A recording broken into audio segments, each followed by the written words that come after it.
Oh, hello there. I'm just sewing up this seam of my summer dressing gown. I do try my hardest, but I'm a very poor dressmaker.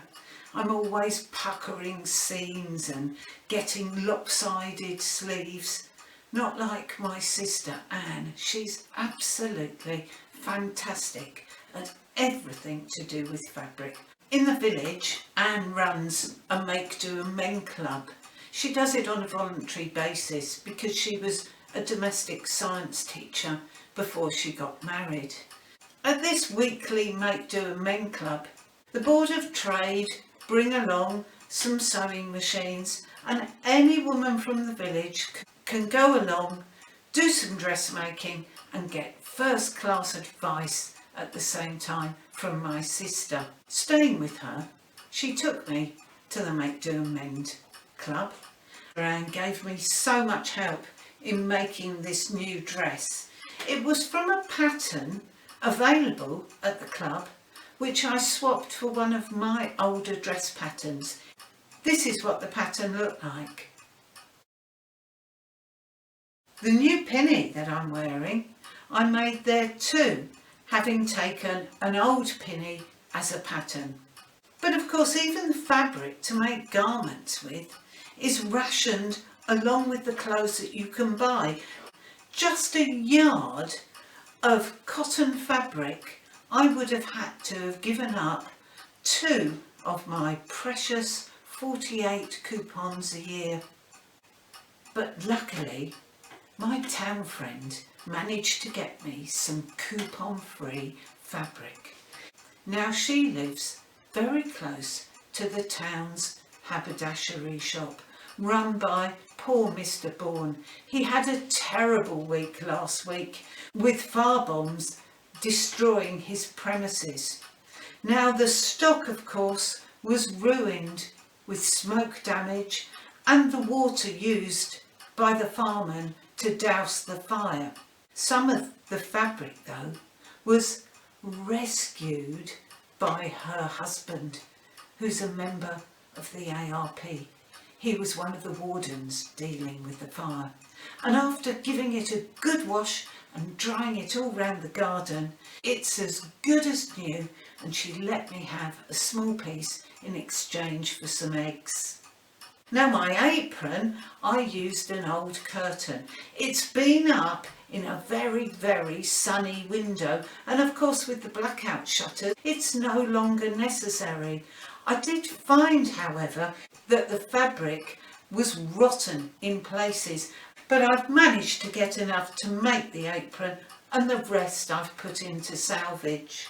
My dress or my apron, even with my sister's help, are a far from perfect job, but of course they've used none of my clothing coupons. But without being able to buy as many garments as we would like, it does mean I have to keep what I've got in my wardrobe going as long as possible.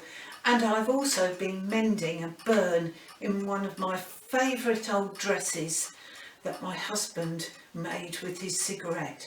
I'm just about to pop this in the wardrobe now. Come and have a look with me. Well, that's my lovely old 30s dress ready to go back in the wardrobe. Well, there's not a lot in it, as you can see. I'm down to one complete costume. This would set me back, if I wanted to buy another one, 18 of my precious coupons. That's not far off half of the coupons that I have to use for the whole year. I've also got a few dresses, some nice dresses I bought this year. I really did need a couple of good ones to go to special occasions on. 7 coupons each. And shoes, of course. They're part of the clothes rationing scheme too. And I had to use 5 of my coupons to buy my new shoes. But at least they'll go with some of my smarter dresses for when I go out in an evening. However, I have filled my wardrobe up a little with some other clothes that I've made coupon free. Firstly, for dances, again using an old curtain from the house, I've made myself a very pretty evening dance dress. I've also made myself a jacket, and that saved me 11 coupons out of the picnic blanket that we had in the car, a lovely swing jacket.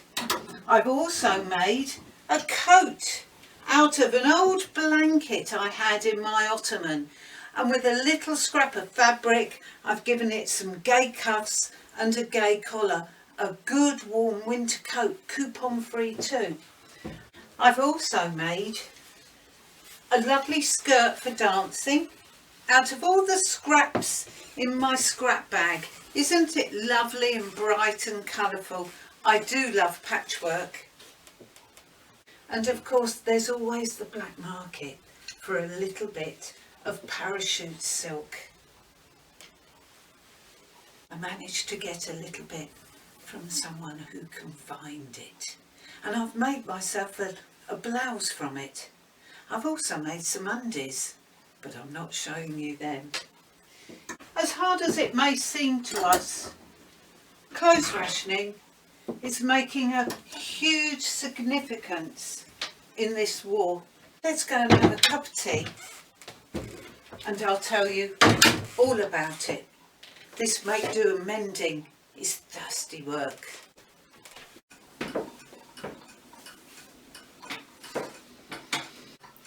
Now it is so annoying that we're restricted in the amount of clothes that we can buy, that because of clothes rationing, each person in the country saves an average of 6 guineas a year.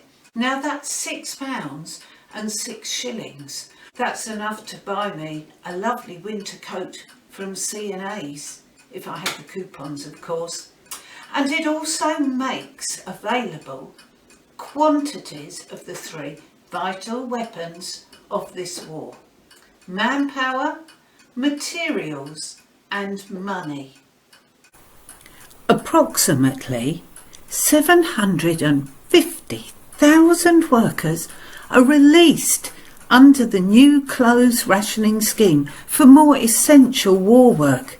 This huge army of workers would normally be engaged in the manufacture and distribution of clothes.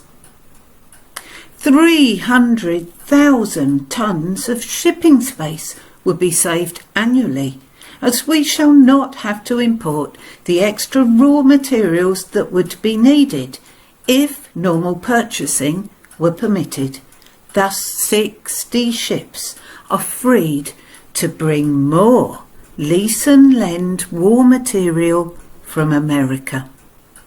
And £300 million will be saved by the public annually in not buying so many clothes. This, if loaned to the nation through war savings, certificates, etc., would be enough to buy a whole navy consisting of 15 battleships, 50 cruisers, 130 destroyers and 8 aircraft carriers. So when you find that hole, that rip, that worn patch in any of your garments or your household linens, mend it. And if you've got old blankets, old curtains, old sheets lying around, use them and make it. Don't waste clothes.